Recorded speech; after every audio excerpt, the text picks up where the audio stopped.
Okay, hello everyone. Welcome to the newest edition of the Alumni webinar series. Today's webinar, Three Key Strategies to Advance Your Career, is brought to you by the Syracuse University Office of Career Services and the Office of Alumni Engagement. My name is Jenna Turman. I'm the Assistant Director for Alumni Programs in Career Services, and I will be your host today. Before we begin the presentation, I would like to share a few housekeeping tips and reminders. Today's webinar will be recorded. You'll be able to access the webinar on the Career Services website or on Syracuse University's YouTube page. Please limit the number of browsers you have open during the presentation. This will help the presentation run smoothly for all. If you do experience technical difficulties, please go to the Help button at the top right corner on a personal computer or the bottom left if you're using the Adobe Connect app from an iPad or tablet. You can also call the Adobe Connect support team at 1-800-422-3623. They would be better equipped to service you than myself. We appreciate your feedback about the webinar series, and a survey will be distributed following the presentation. You can also contact me directly with any comments or feedback, or if you'd like to host a webinar in the future, I will put my contact information right in the chat box for everyone. Questions are welcome throughout the presentation, and we will leave time for questions at the end as well. Please type your questions into the chat area on the Adobe Connect webinar screen. Chantal will address your questions as they come in. Without further ado, I would like to introduce our presenter, Chantal R. Winter. Chantal graduated from Syracuse University in 2009 with a degree in psychology and policy studies. She is an author, speaker, and career coach. She is an expert in helping women in government, college students, millennials, and young professionals obtain their first leadership positions and advance their careers once in leadership. Her specialty is entry-level advancement, and her methods and advice are tried and tested. She has been featured on Time Money Magazine, Business Innovators Magazine, Building Minds Forever TV, and GoBankingRates.com, the League of Women in Government as a blogger and as a writer for careers in government. For more information, please visit chantelrwinter.com. I'll also put that link right into the chat box for everyone. Today's topic is three key strategies to advance your career. Have you ever wondered what key strategies successful leaders have used to advance their careers? Chantal has interviewed numerous leaders to determine what strategies they use to boost their careers, and what she found is that there are common strategies. She will discuss 3 of those strategies in this webinar. From this session, you will learn the following: how and where to network, the difference between a sponsor and a mentor, how to get a sponsor, and how to have an effective and useful mentor relationship. And without further ado, Chantal, the floor is yours. Okay, thank you, Jenna. Can you guys all hear me?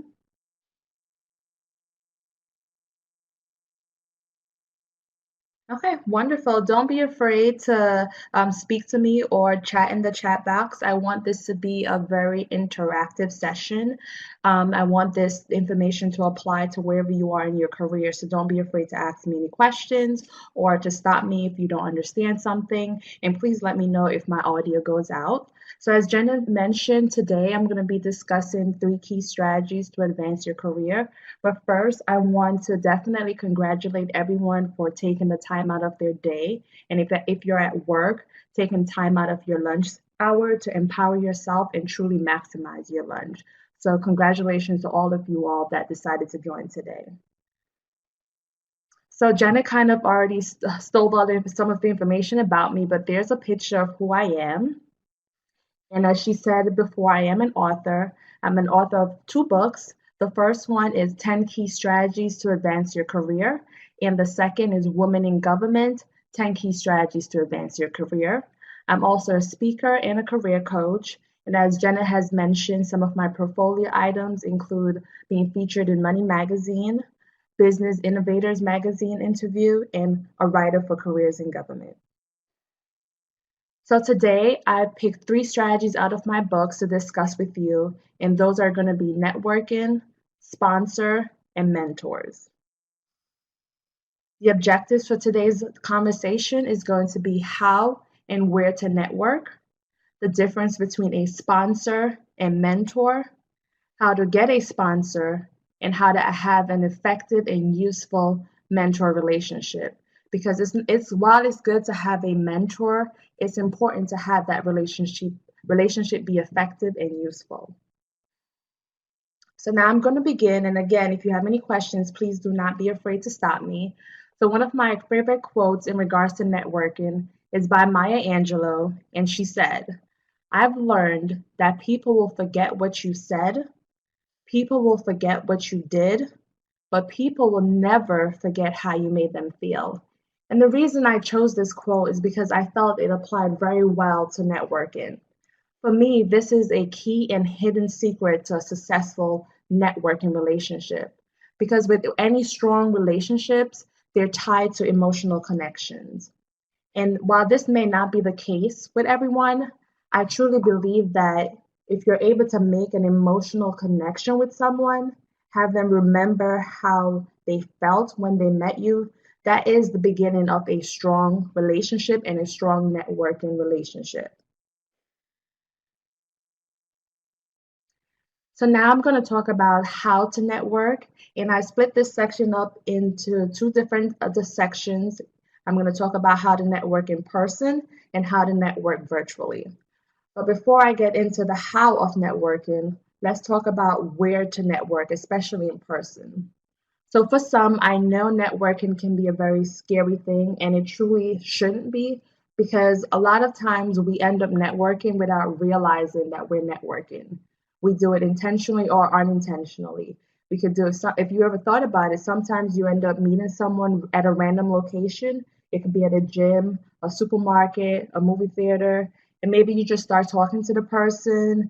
You guys started talking, find something, a connection you have in common, you start exchanging information. Then let's say one of you all call each other, and the next minute you know, you found a friend that you networked with that you had no intention of when you went out that day finding this new friend. And that's networking. Surprisingly enough, one can also consider dating as networking. So I'm sure some of you all have been on dates before or in the past, or maybe you all are currently dating now. That is still a form of networking because when you're on a date, both people who's dating, you have a common purpose in mind. You're both trying to find out more about each other. You're both trying to see if there's maybe a fit. Can this relationship work between each other? And that's networking. And I know dating is scary for some people, but it truly is a form of networking. And it's the same thing when you're professionally networking.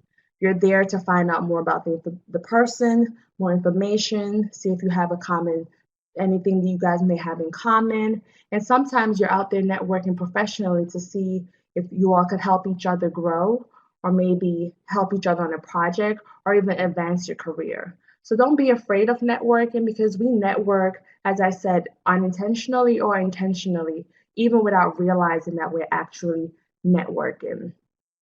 And with networking, it's important to keep in mind the purpose of why you're networking. Because once you understand the purpose, then you could tailor where you go to network and how the conversations you have when you're networking, you could tailor that to the purpose. So right now for me, when I'm networking, I'm truly just networking to build my network.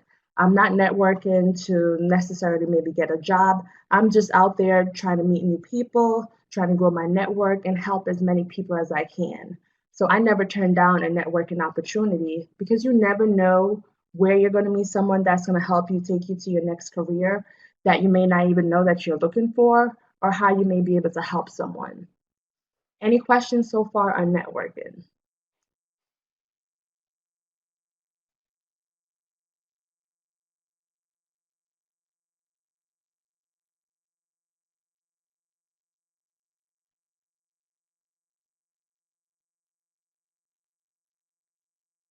I see two people's typing.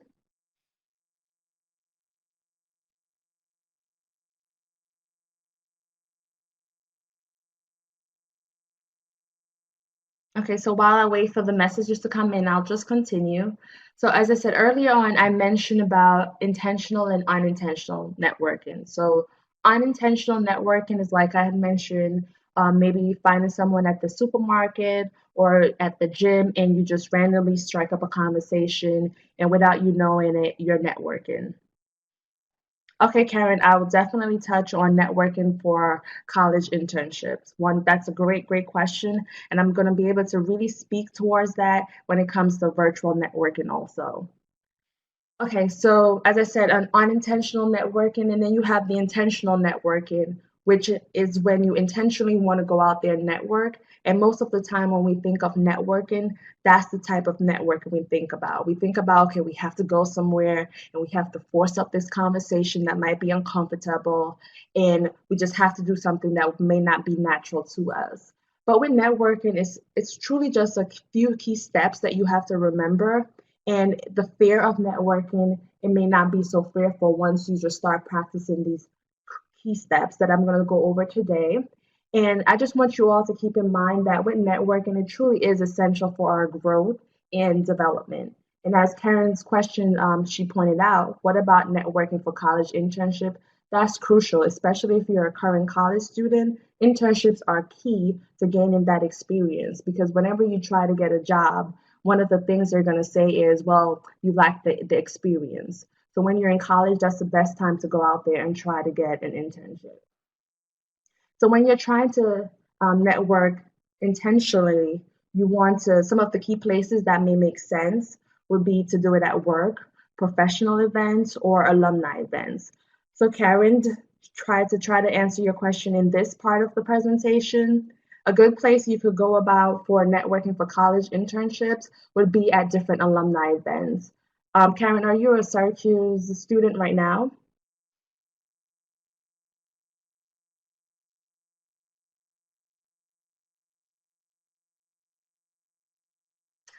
Olga, I'm going to actually answer that specific question about LinkedIn when I talk about virtual networking.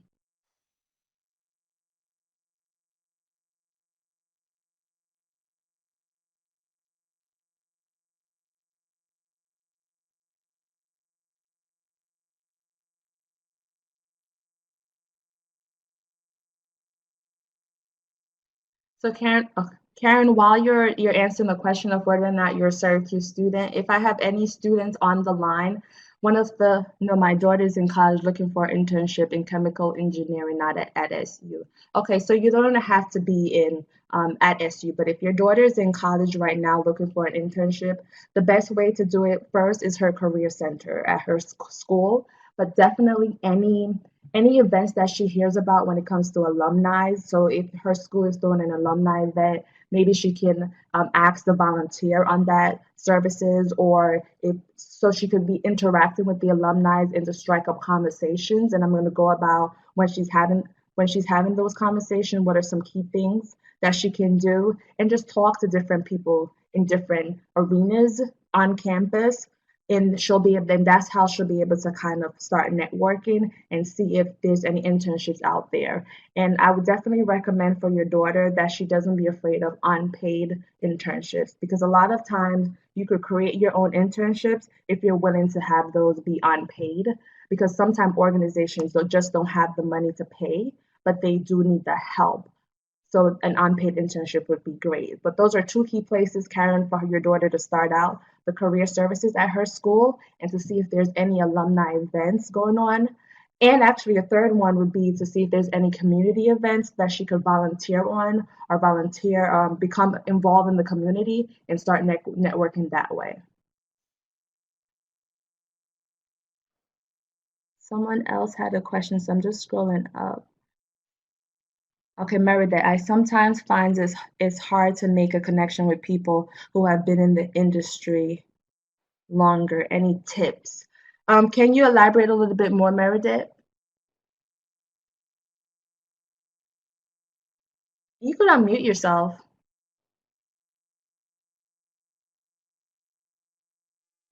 They actually don't have audio capabilities. I'm sorry, Chantal.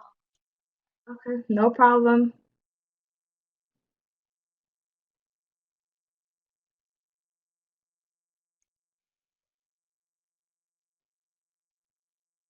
So, Meredith, while you're typing your question, just so we can move along, because I do have a lot of information that I jam-packed into this hour and I want to keep it to an hour.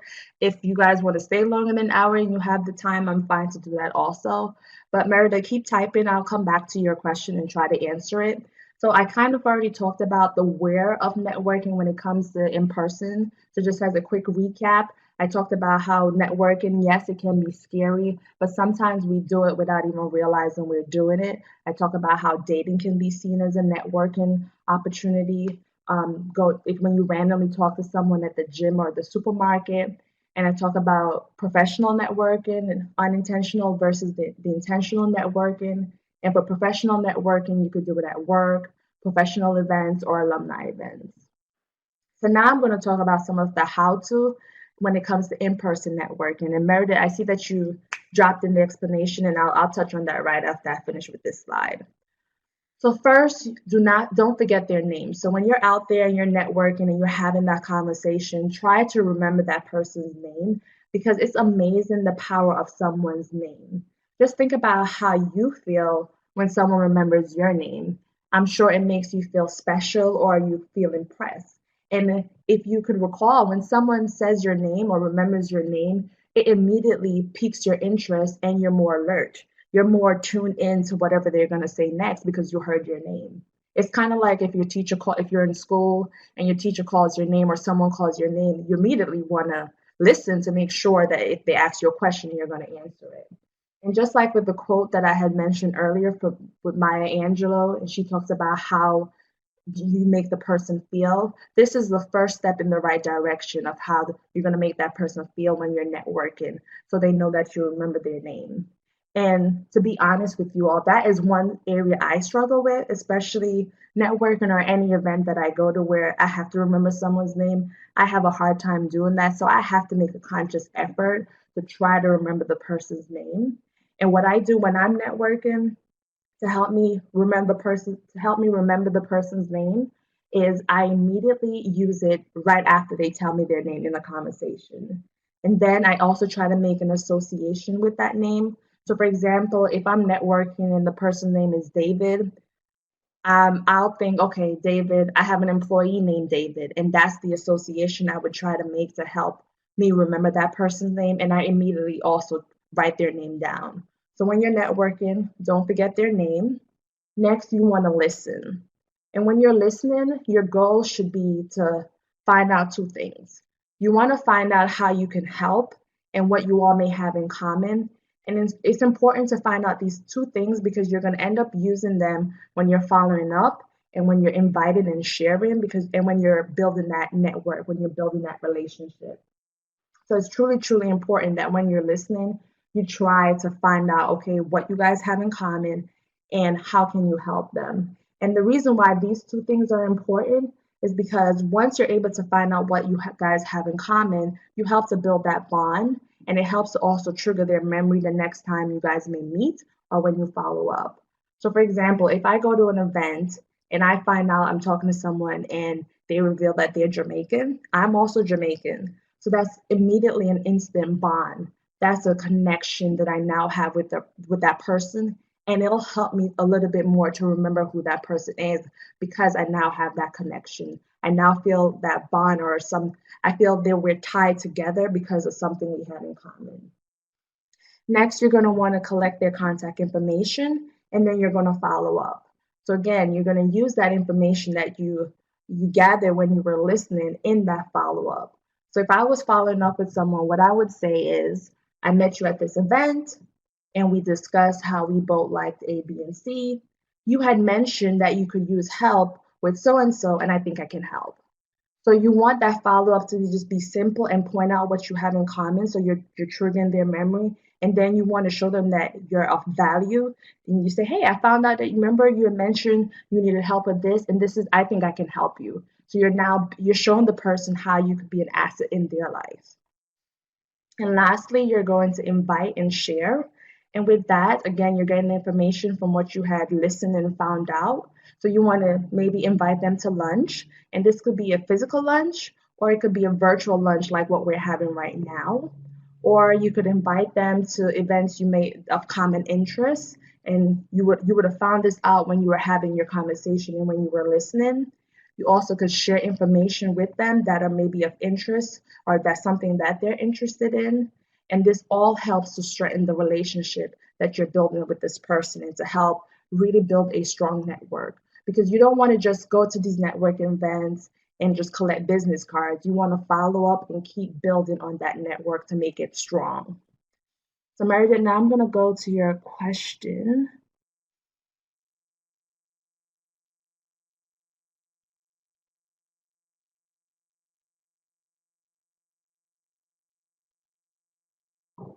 To end. Okay, so Meredith said I can speak to them about current projects or what they do, and then there's a lull in conversation. I don't have the same level of experience or knowledge, so they tend to stop talking to me sooner than I'll like. Well, Meredith, in that situation, let me go back to your original question. Make sure I'm addressing it. I sometimes find it hard to make a connection with people who have been in the industry longer than I have. Any tips? So Mary, that with that scenario, I would just recommend that you continue to ask questions, more questions about their project, and show them that you're interested and willing to learn. And you could say, I'm not quite understanding what this is. Can you elaborate a little bit more? Or that sounds really interesting and cool, and try to get them to talk more about the project and see if there's any connection you may have or anything that might spark your interest. But honestly, if they're talking about something that may not be sparking your interest, then maybe that connection may not be a good fit, and just move on to the next person. But I would definitely recommend just keep asking more questions and see if you can pull some information out of what they're telling you that you could build on and that you may understand at a foundational level, and just show them that you're interested in what they're actually telling you, because clearly they're passionate about this project, hence why they're talking about it. So just continue to show them that you're interested. Does that help, Meredith?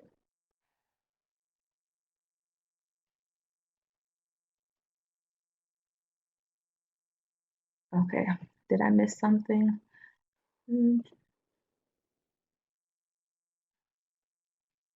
Meredith, just let me know if that helped or if you want me to elaborate some more. So I'm going to move on to the next. Okay, so now how to network virtually or on LinkedIn. So I think Olga, you had asked about networking on LinkedIn. LinkedIn is one of my favorite places to network. I enjoy networking on LinkedIn. I truly do. I've had a lot of successes on LinkedIn. I've also been able to get internships from LinkedIn. So this is a great tool to use. And if you guys, I could elaborate more, but just let me know if you want me to elaborate some more. So where to, I'm going to talk about the where.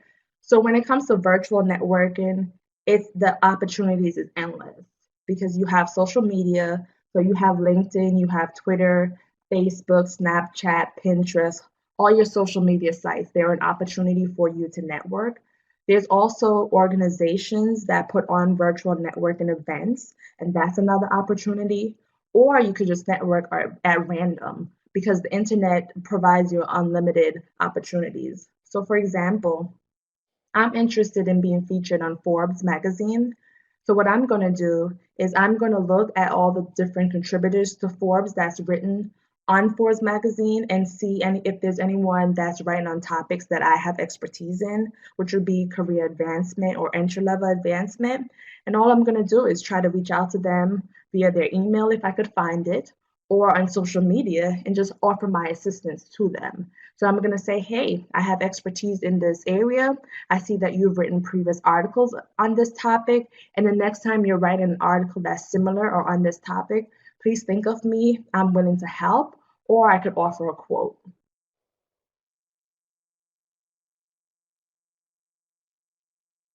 Okay, so Dana asks, how can you use LinkedIn to network with a recruiter who currently has a job opening you applied to at their company? Excellent question, Dana. Very good question. And it doesn't even have to be a recruiter. You could also do this when you actually apply to a job.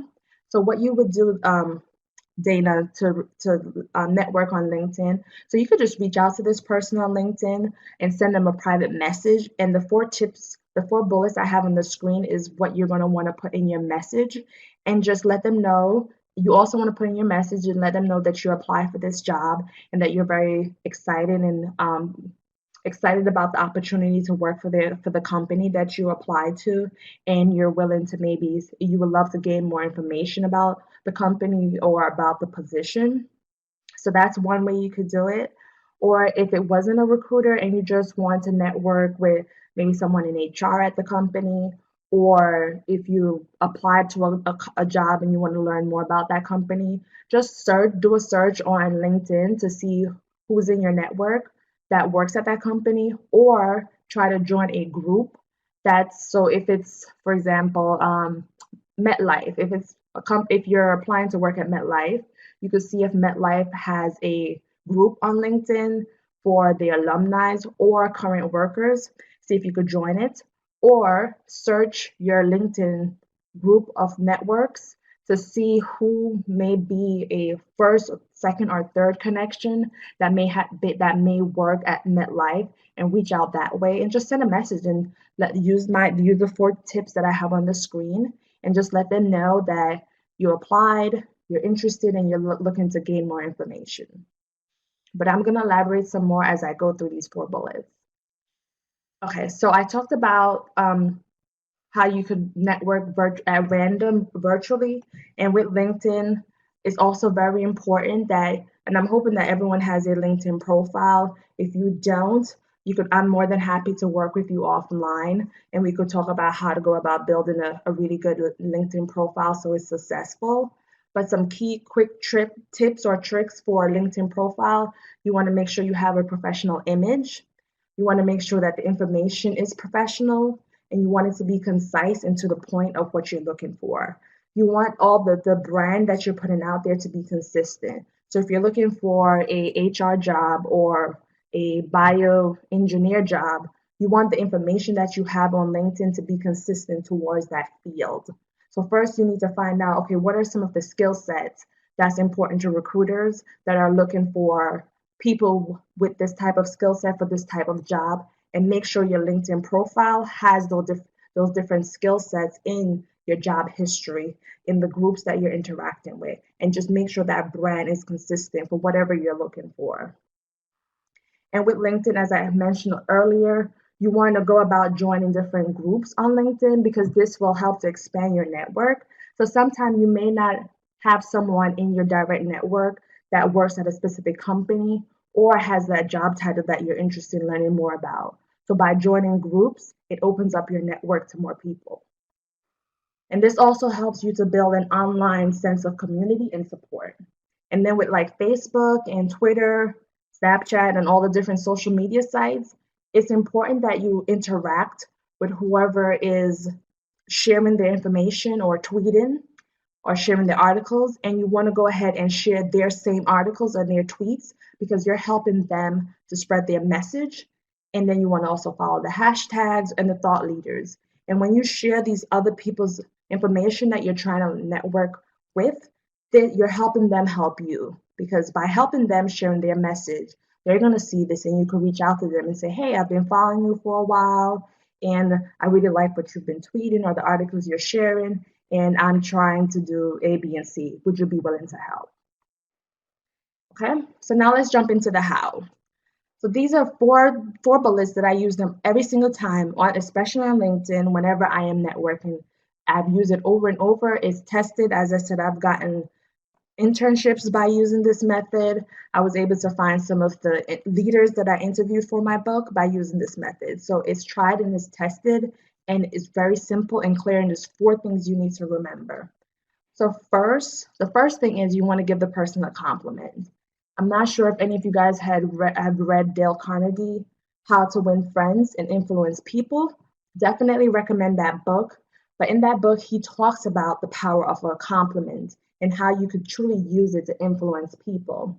So you're thinking, or you may be thinking, how do you give a compliment to a stranger? Well, with the virtual world, and on LinkedIn, people share all the information out there, so it's easy. So all you have to do, especially on LinkedIn, is just look through their profile and find something to give them a compliment on. And when you do this, this is showing the person that you spend time to look at their information, just as they spend time to share the information. So that's really important. And compliments truly just make people feel good, and it puts them in the right mindset. So that's why whenever you send a message, you want to start with a compliment. Just think about how you feel when someone gives you a compliment. If you're walking down the street and say, "Hey, I like your shoes, I like your hair," or "You just look really good today," that makes you feel good. It lifts your spirits and it puts you in a good mood. And you want to do that up front to make the person more willing to help you when you ask them for help. So start out by giving a compliment, and this could be anything. This it truly can. You could say so compliments I've used before is I've done general compliments to say, "Oh, I'm just really impressed with your work history. I see that you've worked at A, B, and C, and that's very impressive to me. So kudos on that, something like that. Or you may give them a compliment on a project that they may talk about on their profile, but tie it to something on their profile so they know that you looked at their profile. You spend time to look at their profile, and you're not just connecting with them to connect with them. Next, you want to point out something you guys both have in common. Again, this is very important because it really helps a stranger. It helps you to feel connected to a person who may be a stranger. Because once you guys identify something you have in common, it shortens the degree of separation. So now they may no longer be that distant stranger that they don't know you, you don't know them. You kind of now feeling that connection because we've identified something that you have in common. And how do you do this? You're looking through their profile to see what you guys may have in common. So it may be you guys both went to the same school, or maybe you guys both have somebody in common, or maybe you guys are both interested in dogs, or whatever they share, and you see that it's something common between the two of you. You want to point that out in your message. Third, you're going to ask for help. And when you're asking for help, make it very easy, make it clear, and make it simple. I mean, you don't want the person to have to guess, why are you contacting me? So you're going to compliment them, you're going to tell them what you have in common, and then you're going to ask for whatever you're asking for, whatever help you need. So if it's for an internship, you're going to ask for that. You're going to say, I see that you're very passionate about helping people. I could see that in your profile, but when you worked at A, B, and C, and we both are alumni, or we both attended Syracuse University, and I'm also passionate about this field, and I would love to spend the time with you to maybe do an informational interview, or I would love the opportunity to talk to you more, to see if there's a way I can help you, and that could maybe be through an internship. Of course, you would say all of that a little bit more condensed, because if this is the introductory message on LinkedIn, you're going to be limited to the number of words that you could type. But you want to just make whatever message you're asking for help, you want to make it easy, clear, and simple. And just don't be afraid to ask for help, because your voice is truly powerful and people love to help each other. People love to help others. So ask for it, to just make it clear of how the person can help you. And then, of course, you want to say thank you. You want to be courteous and say thank you so much for this opportunity, and I look forward to hearing from you again. So this is wrapping up my section on networking. Do you guys have any other questions?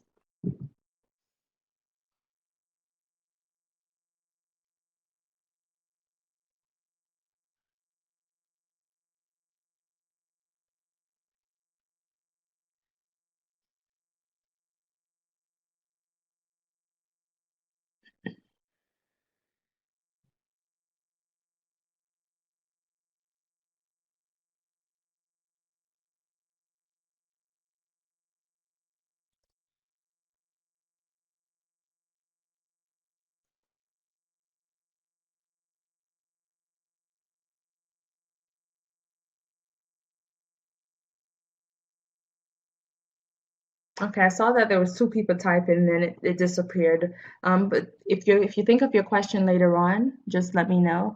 Okay, how do you reach out to companies for internship when they say no phone calls after you've applied online? I would, if it was me in that position, I would definitely try to reach out to them on LinkedIn. um, it's a best way. So yes, they don't want you to call them, but I may start to look for people who are key players in that organization. Maybe look for someone in the HR department and just express their interest to them and say, I applied for this internship. I understand that no phone calls are warranted after you've applied online, but I just wanted to gain some more information and I had a few more questions and I would love to talk to someone. Or if there's an email, if they allow you to email them, instead of phone calls, you could try to email the general email address that they may provide. But I would take the social media and see if I can find someone in that organization that may be tied towards the internship, who has decision in making in picking the interns for the program.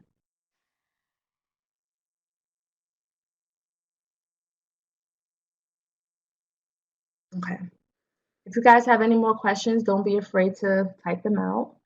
So now I'm going to move on to the next topic, the next strategy that I'm going to discuss, which is going to be sponsors. So the sponsorship and the term of sponsor, it's not necessarily a new term, but it's popping up more and more. I guess people are now starting to understand a little bit more the power of a sponsor. So just for questions purposes, does anyone know what a sponsor is? Please type it in the chat box.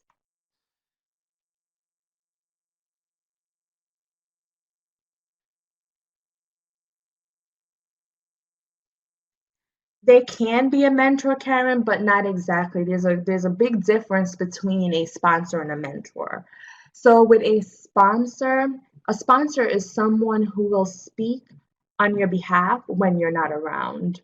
Or a sponsor is going to be a trusted confidant or a consultant with the ears of whoever is making the key decisions or that key executive who has that power to make the decision. And they're going to be the like consultant and speak on your behalf again to help you get opportunities. Sponsors are people who believe in you and want to see you succeed. So, for example, think about a restaurant or a movie, or think about a time when someone recommended a restaurant to you.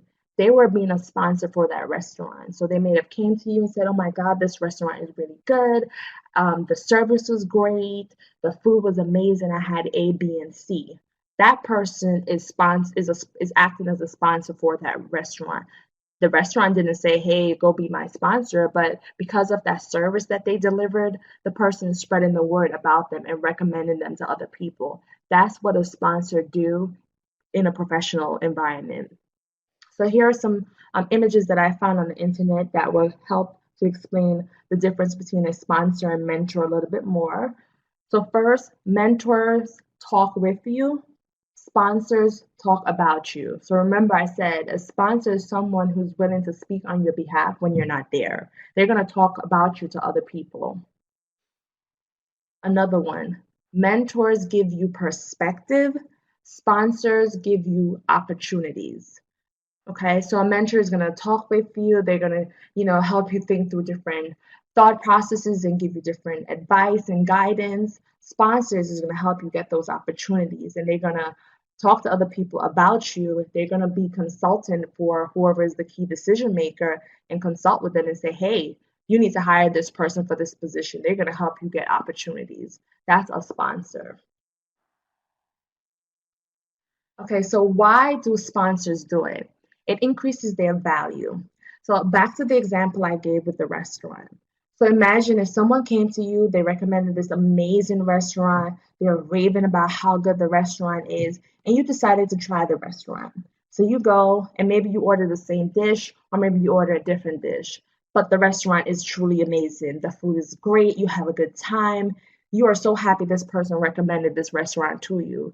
So what that does, so now the person who recommended the restaurant, they're now valuable to you. And if they give another recommendation to you, you try it and it's amazing. Each time they make a recommendation to you and you try it and it turns out great and you enjoy that experience, they're increasing their value into you. So the next time you want to go to a restaurant, who are you going to go to? You're going to go to that person who made all these recommendations because they're being sponsors for these restaurants. They're increasing their value to you, they're increasing their stock. Same exact thing when it comes to a professional environment. So Nicole, I see you're typing, so I'm going to wait off a little bit.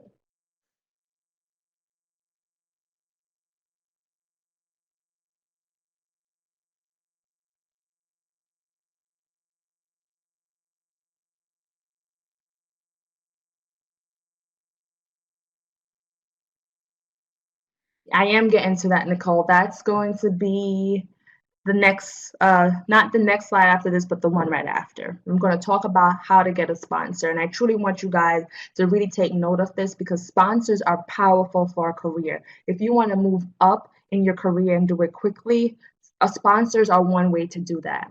So again, as I said, sponsors, they do it because they it increases their value. And who doesn't want to say, hey, I helped that person get from A to C. I was the one to do that. I made that happen.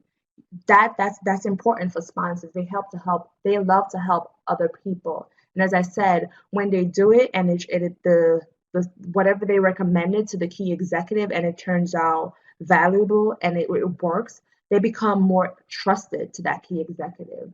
They become more and more like a consultant. Their value to that executive has now increased. Their stock has increased to that executive. So that's a reason why some sponsors do it.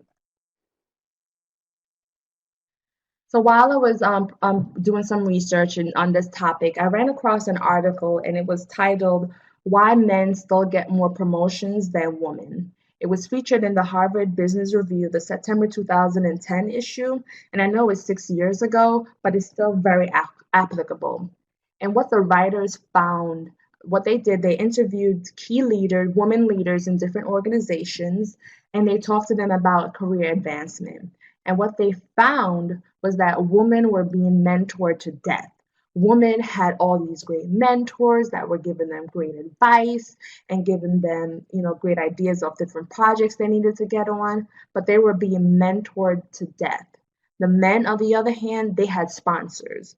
So you had women who were at these organizations for a really long time. And yes, they had mentors and they had these connections, but they weren't really advancing in their career. And they had men that were coming in, and because these men had sponsors, they were able to advance in their careers quickly. So they were getting promotions that women were being mentored to death about and trying to prepare themselves to get these promotions. And the men, because they had sponsors, they were getting these promotions. So that truly is an example of the power of sponsors. So Nicole had asked how to get a sponsor. So Nicole, I want you to take good notes on the first three bullets because this truly is how to get a sponsor. You want to first be the best at what you do. You want to have an exemplary track record and you want to be credible. So as I've revealed earlier on, I'm Jamaican, yes. And we all know the fastest man alive right now is Usain Bolt, who is a Jamaican, right? So Usain Bolt, he's the best at what he does, right? He is the fastest man. He has an exemplary track record. He's broken world records. He did it the first time, the second time, and he's working on that third time, right? He has this exemplary track record. He's credible. He didn't do it by cheating. He did it legit. He's just fast, right? So this is credible. He didn't take steroids or any drugs to help him get to where he is right now. So he's the best at what he does. He has an exemplary track record and he's credible. And because of that, people want to sponsor him. People want him to be their sponsors because again, everyone wants to be associated with the best. So in order for you to get a sponsor, you have to be the best at what you do. You have to have the exemplary track record and you have to be credible. That's truly how you get a sponsor. And when you have these three things, sometimes you'll get a sponsor. You don't have to ask for a sponsor. They'll see and they'll recognize the value of that you have because you're the best, and they'll just end up sponsoring you.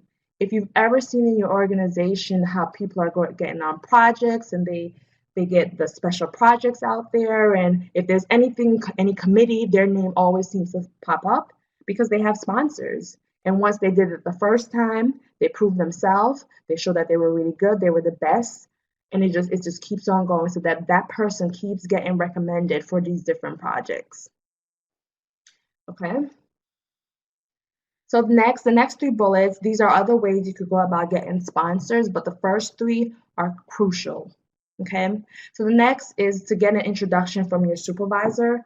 So your supervisor is going to naturally be your sponsor because they work with you every day. They kind of get a feel of who you are, and they'll be able to see the first three bullets. They'll be able to quickly see if you're the best. They'll know what your track record is, and they'll know if you're credible or not. So supervisors are natural sponsors, especially if you have good supervisors, because then they'll want to help you get to the next level.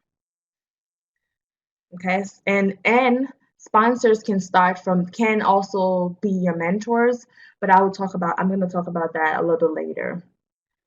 Next, you want to know the protocols and the procedures for interaction. So depending on the organization that you're a part of, some organizations you kind of have to go through the ranks. So you have to go through your supervisor to get to the next person, or maybe you could just email the CEO or the director or whoever's at top and say, hey, I want to set up a meeting with you.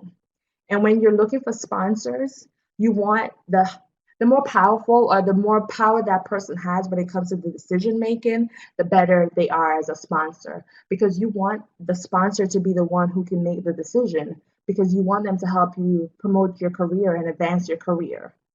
So while your supervisor will be a great sponsor because they have the ears of whoever makes that key decision, hopefully they do. If they don't, then you want to go to the next level.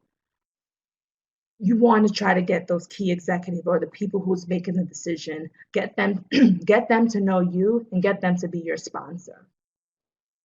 And lastly, you want to have a clear intention and goal in mind. So don't be afraid to ask for a sponsor. So if you're going to say, okay, I want the director or my supervisor to be my sponsor, you could ask. And sometimes a sponsor is going to come from a mentor, because they may not know that you're the best. They may not know that you have this track record and that you're credible. They may not know nothing about you. So it might take some time for you to build that network and that relationship with this person to get them to understand that you are sponsor worthy. Because everyone, you have to be sponsor. No one is going to sponsor you if you're just mediocre. You have to get them to believe in you and understand your value and your potential for them to want to sponsor you. So don't be afraid to ask for that sponsor. And if the person says no, that's okay. Ask them, okay, I understand. What can I do to help build myself up so I could get to the point where you're willing to sponsor me? And take note of it. Have them be specific. And then what you want to do from there, you want to then, maybe after you worked on these items, whatever they point out, follow up with them and say, hey, I met with you a couple of times. You had mentioned, I asked you to be my sponsor. You said I wasn't ready yet. You had me work, you recommended these things. I've worked on it. Would you be comfortable being my sponsor now? And this shows them that, one, you value what they say, and who doesn't like to feel like they're valued, right? So you value what they said, you worked on it, and now you're coming up and you're following up on it. So you didn't just take the advice and never follow up. You're following up, and it shows them that you're invested. Any questions so far?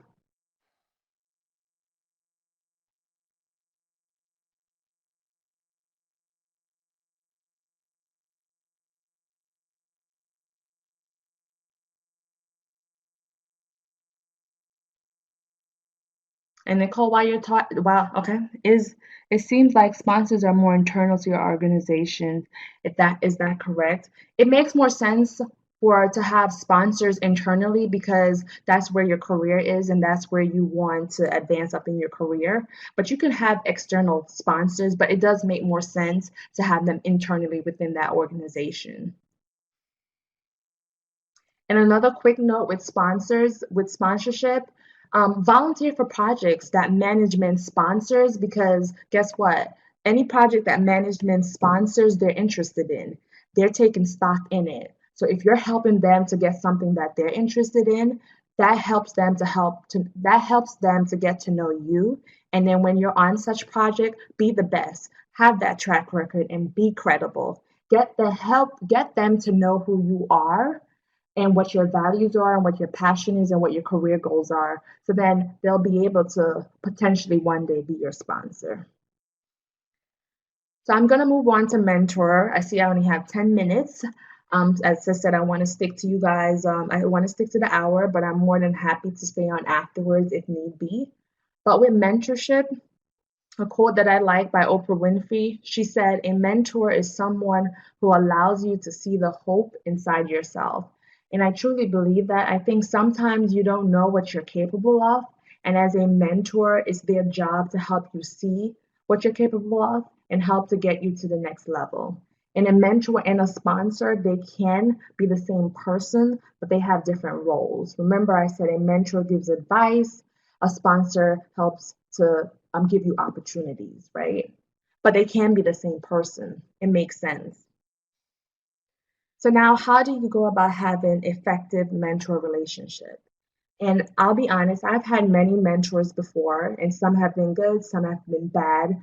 Some have been informal mentors or formal mentors through leadership programs. And these are some of the things that I found that truly helps to make a mentor relationship effective. Because you don't want to just have any mentor and it's just going to be a waste of time for you and the mentor.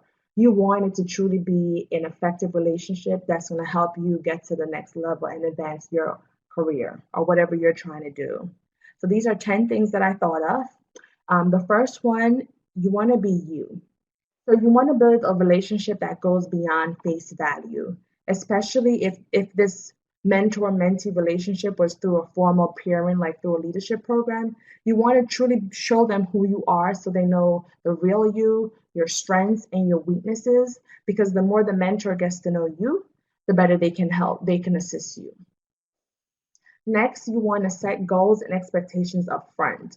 So you want to be clear of where you want to go in your career and the expectations you have for the mentee-mentor relationship. So you guys want to discuss how often you want to meet, how you should contact the person, and so forth. Set those boundaries and those expectations and those rules up front. You want to next identify your needs and how the mentor can assist you.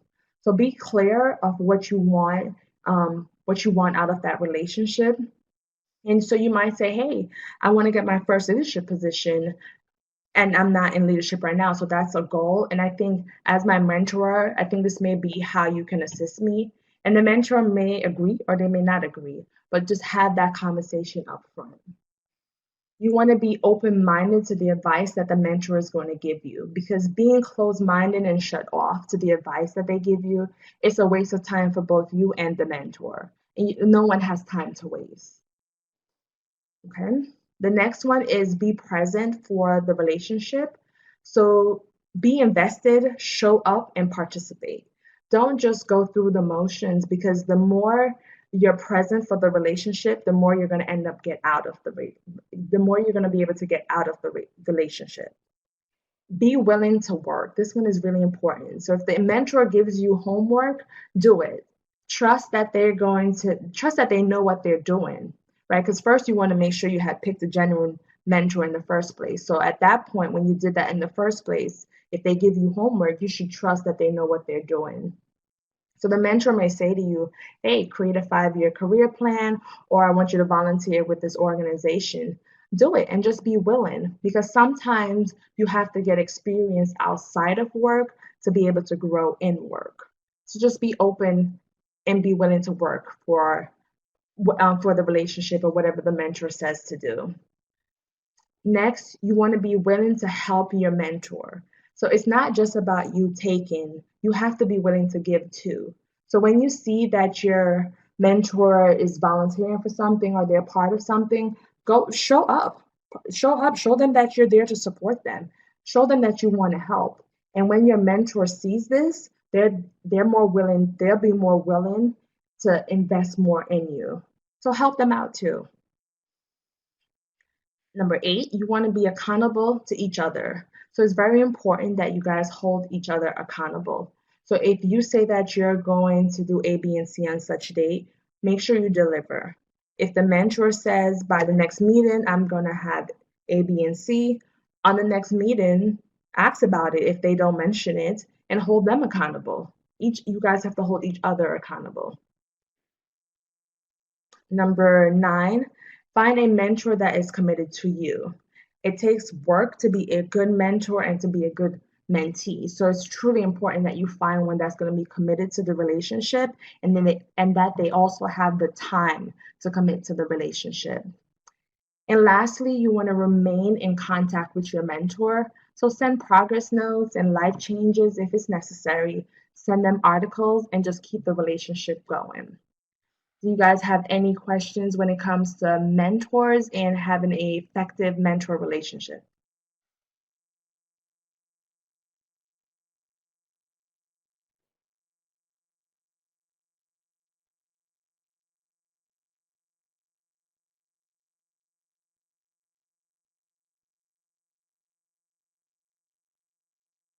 Okay, I'm not seeing anyone type. So I'm just going to summarize pretty much what we discussed. So first, I talked about how and where to network. I touched on in-person and virtual networking.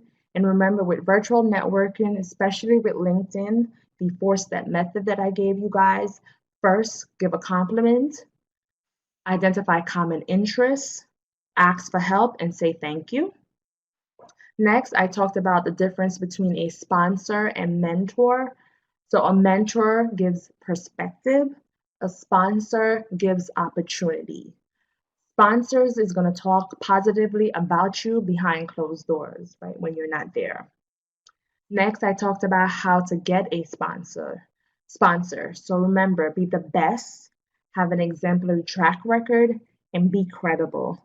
Do not be afraid to ask for help. Don't be afraid of fear, because fear truly should be something that excites you, because then that lets you know that you're on the path for change and greatness. And lastly, I talked about how to have an effective and useful mentor relationship.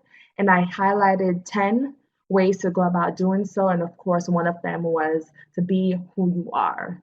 So remember, whenever you're trying to advance your career, remember to just remain focused and persistent, and growth and change will happen. You guys have any questions on anything that I talked about today?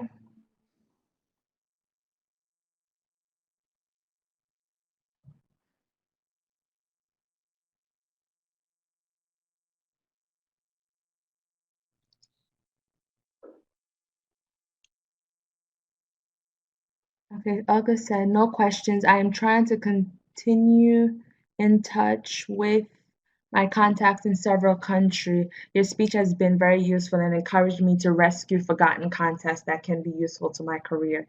That is a great point, Olga. Yes, it's never too late. So if you haven't reached out to someone in 5 years, especially now, if you don't need anything from them, that is the best time to contact them and to rekindle the relationship. Because what you don't want to do, especially if you haven't spoken to them in a really long time, is to send a message and say, hey, I need something. So if I were you, Olga, yes, best time. I would reach out to them and maybe just send them a progress note of what has happened in your life since you guys last connected. And don't be offended if they need a memory jogger of who you are, depending on how strong your relationship when you guys left off. So remember to, you know, jog their memory with whatever you guys have in common. And then just say, hey, I'm just touching bases. You ran across my mind. You can mention this speech to them. And I just wanted to rekindle our connection. But so great point, Olga. And Karen says, thank you. I will email you directly. I'm not sure if Jenna had provided my email address, but it's on my website, chantalrwinter.com. You can reach out to me that way. Or if you want my direct email address, it's okay. There's something on my computer. Okay, so my direct email address is me at chantalrwinter.com. So I just posted it in the chat box, and the website is just chantalrwinter.com. Okay, does anyone else have anything else? Awesome. Thank you, Chantal. That was a great presentation. I hope everyone that attended found it valuable. It will be posted to the Syracuse University YouTube page and the Career Services website within the next couple of days. So you will be able to access and go back and reference information if you like.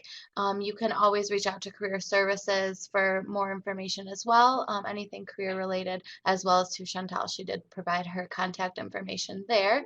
So we look forward to seeing you at the next webinar coming up in August. Keep an eye on your email and social media for the registration information for that. And there will be an email coming out with a thank you and a survey. Please complete the survey Um, for any feedback about the presentation or the webinar in general, we really want to continue to grow the program and make it the best that it can be. So please complete the survey when you do see that come across in your email. And I thank you so much for spending your lunch with us. Everyone, enjoy your day, and please let us know if you need anything else. Thanks. Bye-bye. Bye, everyone.